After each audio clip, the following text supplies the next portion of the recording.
Hi everyone, I'm Devin Yong. I'm from Bachelor of International Tourism Management. I'm doing semester 6 right now. Hi everyone, I'm Lai Wai Kher, currently doing semester 6. I am from Bachelor of Tourism, International Tourism Management. Hello everyone, my name is Brandon Loh. So I'm doing a bachelor degree in tourism management. Hi everyone, my name is So Jia Jun. I'm currently a semester 6 student in Bachelor of International Tourism Management. Hi everyone, my name is Loh Kah Sheng and I'm currently doing semester 6 in Bachelor of International Tourism Management, Event Management. Hi everyone, my name is Xuan. I'm currently doing semester 6 in Bachelor of International Tourism Management, Horns Event Management. Hi everyone, my name is Chew Kah Lok. So currently I'm doing my semester 6 in Bachelor of International Tourism Management in Event Management. So today we are going to present the topic, the Iban in Sarawak. So before we proceed for our presentation today, please allow us to show you a short video in order to let you have a deeper understanding of Iban in Sarawak, Malaysia.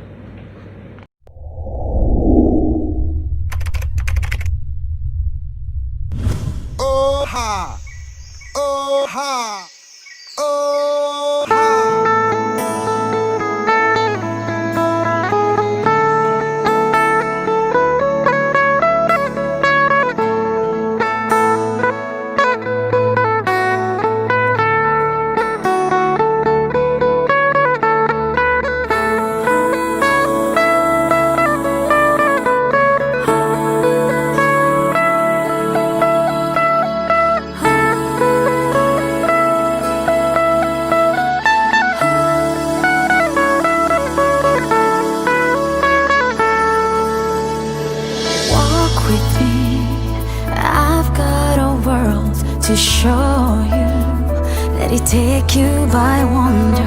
Listen closely, the sounds of the rivers call for you, and the rainforest too. Here is where legends come alive and cultures thrive. Here is our paradise.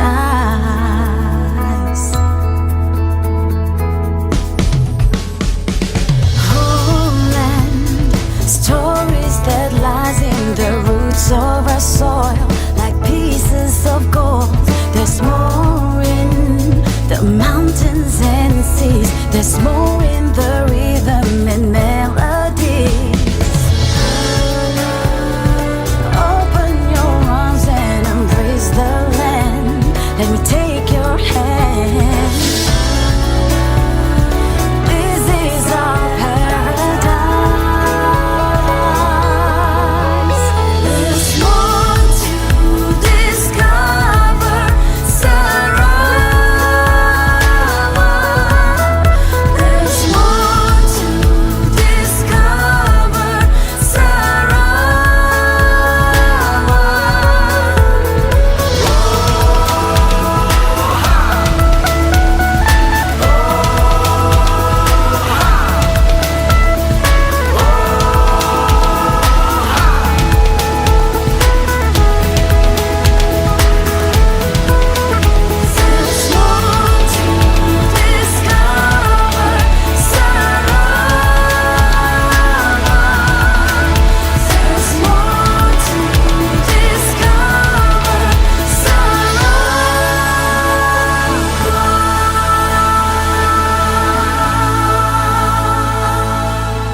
So hi everyone, after watching the few minute short video, so I hope you guys have a general understanding of who is Iban in Sarawak. So before we proceed for today's presentation content, so please allow me to have a give you a general introduction about who is Iban. So who is Iban? Actually, Iban is a branch of Dayak people in Borneo. So most of the Iban are in Sarawak, but some of it is in Sabah and some of it is in west of Malaysia. The British who came in contact with the Iban people group in 1814, so mistakenly named them as Dayak. So since they were formerly pirates and fishermen. They were also known as the most fearless headhunter on the island of Borneo. So actually the Iban of today are no longer headhunter but are generous, hospitable and peaceful people. They are largest people group in Sarawak right now and are one of the main indigenous people group in Brunei. The people group under the Iban cluster, in addition of the Iban of Sarawak in Brunei, include Balau, Lemun, and Sebuyau. All these Iban people sepak different language with classified as a subgroup in Malay Dayak family of language. Hello everyone, today I'll be talking about the social structure of the Iban, the education of the Iban, and the economic activities of the Iban. Okay, so now I will talk about the social structure. So prior to the Brooke administration, the Iban people have no actual administrative and political structure. Although generally the community was divided into Aja Berani, which are the wealthy and the brave, Malaysia Saribu or Orang Mayo, which are the commoners, and Udun, which are the slaves. So now I will talk about the political structure. So after Brooke invaded Sarawak, the political position were created. Paramount Chief is the Temagong, Regional Chief is the Penghulu, the Hitman is the Tuai Rumah. So the Temagong is the representative of Iban people, while the Penghulu act as an intermediate between the Iban communities and the central government.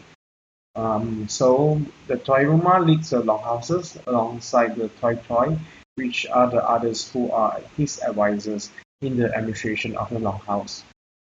He is responsible for everything from the rights and the well-being of the people, but he is not a dictator, while the Tuai Rumah requires the approval of his people and also higher administration.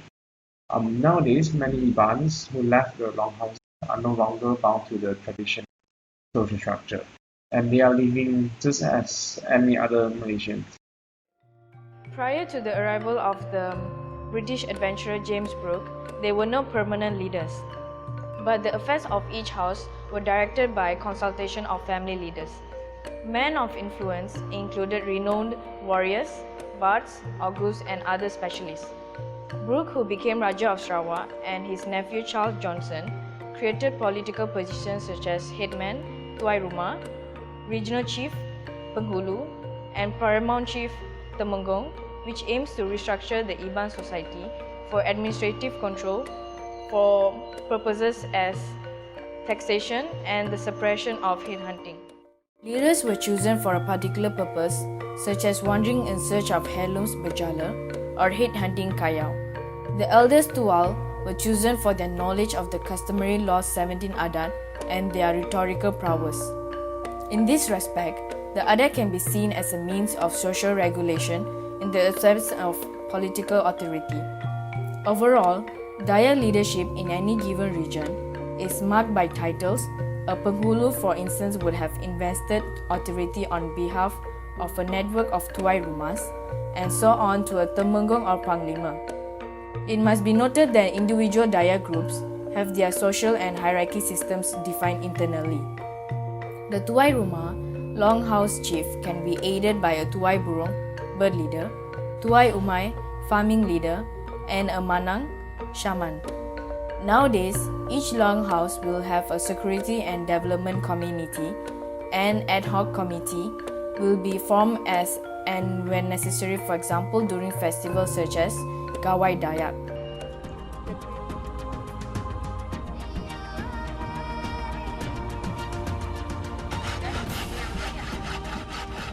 The sons of the Iban tribe will lead different lives from their fathers.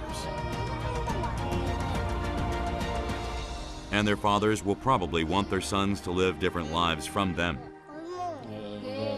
Di sekolah aku ya tiga ya ke bangsa kita atayarian dia. Aku minta ya baka omnya ya ke oleh pintar, kumai ke semua dunia. How their lives will change, only they will know. Okay, so now I will talk about education. So traditionally, There's no formal education in the culture of Iban people. The purpose of the education was to form like a social order. The people of Iban are taught from child to avoid conflict and for most of the time to prevent it. They are also taught orally by story and drama of the existence of numerous spirits who vigilantly ensure the observation of numerous taboos. And some spirits are interested in preserving the peace, while others are responsible for any starfire that arises. Besides that, they are also taught the value of family, honor, and more. Mostly is to raise good children with good values, and that's it. Moreover, even people are taught from young the necessary skills that they need to survive, like hunting, fishing, forging, and even doing handicraft to sell to like tourists. With today, the ever-changing modern era, you can see many even people travel out to Sarawak or even Peninsular Malaysia to study and to further their work. You can find many Ibans in important positions inside and outside of Sarawak. So before we proceed for the next part of our presentation, let me play some video to show you more information about the culture of Iban in Sarawak.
Okay, now we'll be talking about the economy activities of the Iban people. Okay, most importantly, rice farming was the primary main source of food and economy to the Iban. So farmers practice like Sweden cultivation of fields, about 1 hectare on average in the hills. So every family has their own seed, like bank of rice, planting between dozen or 2,000 of varieties a year. So like padu pun is like a sacred rice. It's planted in the center of the field as an offering to the spirits and the ancestors of the Iban people. So like rice farming in the hills has no guaranteed result. So dozens of rituals are necessary in order to ensure the successful crop. So nowadays, however, with the introduction of the new technologies, um, like pesticides, herbicides, and machineries, so it allows Iban community to do away with all the rituals. Other vegetables and fruits are planted also. Beside rice, Iban people also plant crops, pumpkins, cucumber, cassava, in addition to wild vegetables and fruits. Besides that, some other economic activities of Iban are fishing. So fishing also provides the Iban the main source of protein, and the technique to fish varies. So, for example, fish traps are placed in constrict streams, and the large nets are placed over larger streams. And then the fish are taken in with either seines or the hooks.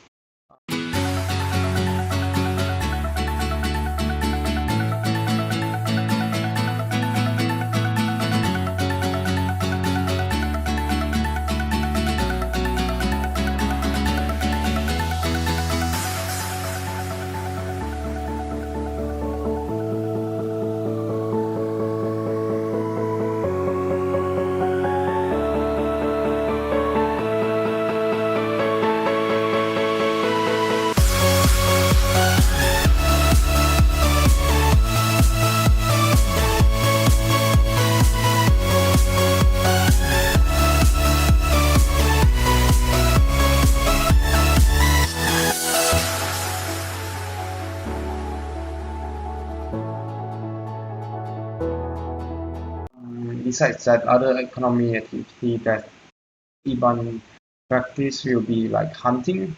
While hunting, the Iban will utilize tracking animals such as dogs, so they will help them to get their prey easily. They also use various traps and nets. Lastly, Iban also deals with domesticated animals such as like chickens, buffaloes, pigs, and even dogs. I mean, chicken are especially important because they can also provide eggs and another source of income. They even sold their buffaloes for certain sacrifice and events or festival.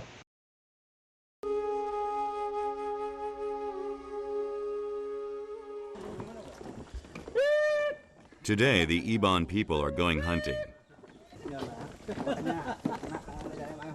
The villagers hunt wild boar 3 to 4 times a month.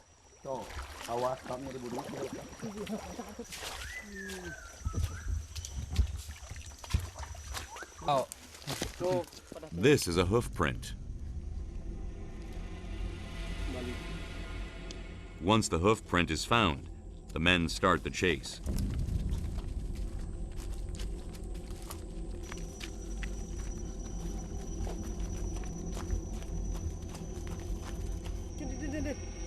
We finally spot movement.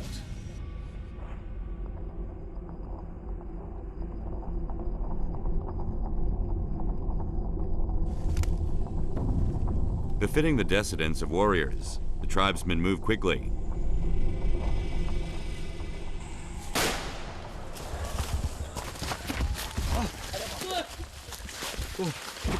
It is a wild boar weighing over 50 kilograms. Datang sini dia karena banyak buah-buahan dia makan. Sana sini dia pun banyak dia makan. Itulah saya sering timbak dia. The cooking takes place on the spot. Babi hutan, boleh berburu. Betul ada Iban. Manggang jani, so kah babi. The villagers do not hunt as often as they did before. That is because the number of wild boar has decreased due to the forest being developed.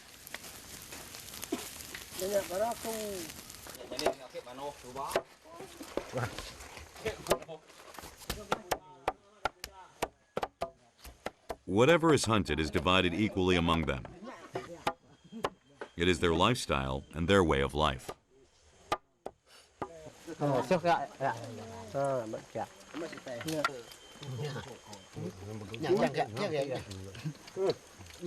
Baik kita dipanggang, udah manca baru empat ramai-ramai semua Iban untuk nada Iban saya bukai Iban si Iban magang.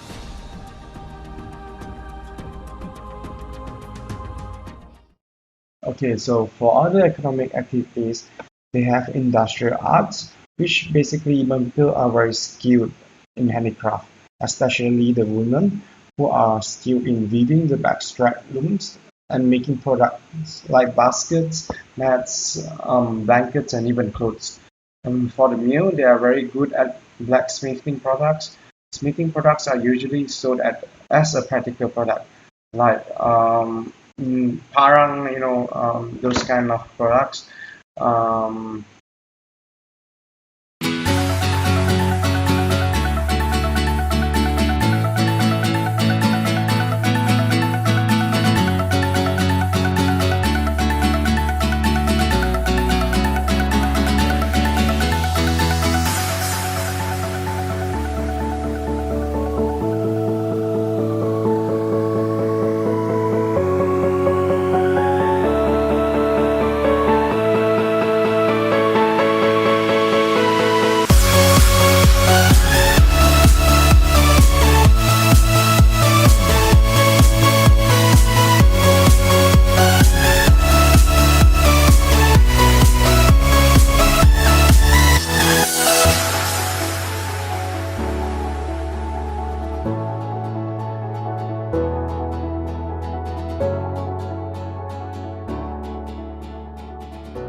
The Iban people do trade as well. They usually trade in their local community or inside their own village. The Iban people, they use bartering system, but sometimes they also use cash. One example is in Lachau in Sarawak. You can see people using bartering system there. That's the place where Iban do trade and sell their goods, as the number of tourists in the area is higher also. Some even provide hospitality for tourists, earning a living by accommodating tourists, such as to show their lifestyle, to culture, and even the food. I mean, tourists get to live alongside the Ibans in the longhouses to fully experience the life of an Iban. They get to choose to stay in a separate guest house, not connected to the longhouse, for privacy as well. They were even allowed to participate in the traditional rituals conducted by the villagers. A tour group arrives at an Iban longhouse on the jungle island of Borneo. Until just a few generations ago, the Iban were a people famed for bringing back the severed heads of their enemies as trophies. There's no demonstration of that for today's visitors, but blowpipes, cockfighting, and traditional dancing are all part of the show. You get to know them even superficially, but it's nice to see how they live. But campaigners accused tour operators of exploiting the local people. These tourists are paying around $3,000 for a 2-week package holiday, yet the villagers only see a few dollars at best. What effects in terms of economics? None. They don't run travel agents. They don't run transportation. They don't sell food. They don't run hotels. But for some people here, that's not the only downside to tourism. More and more villages are upgrading their longhouses, using concrete instead of wood. But that means saying goodbye to tourists who pay big money to see a more traditional lifestyle. If tourists stop coming here, then this longhouse would just be shut down. Even at this wooden longhouse, some visitors are disappointed. The authenticity of the people is gone. The modern time is coming in, and no. I like more the primitive people. That's what all tourists want now. They want unique things where nobody goes, nobody went before, but it doesn't exist anymore. Authentic or not, tourists are still prepared to pay for their tribal experience. But while that's the case, campaigners say tighter regulation is needed, and they urge holidaymakers to ask more questions about where their money is going. Okay, Lau. So lastly, I will talk about Berjalai. Berjalai is a institutionalized journey to work for wages. This is done by men of the Iban community. Most of the able-bodied men of the Iban are away at times, usually working for lodging companies. Other than that, some Iban also work for plantation in order to earn a more decent income.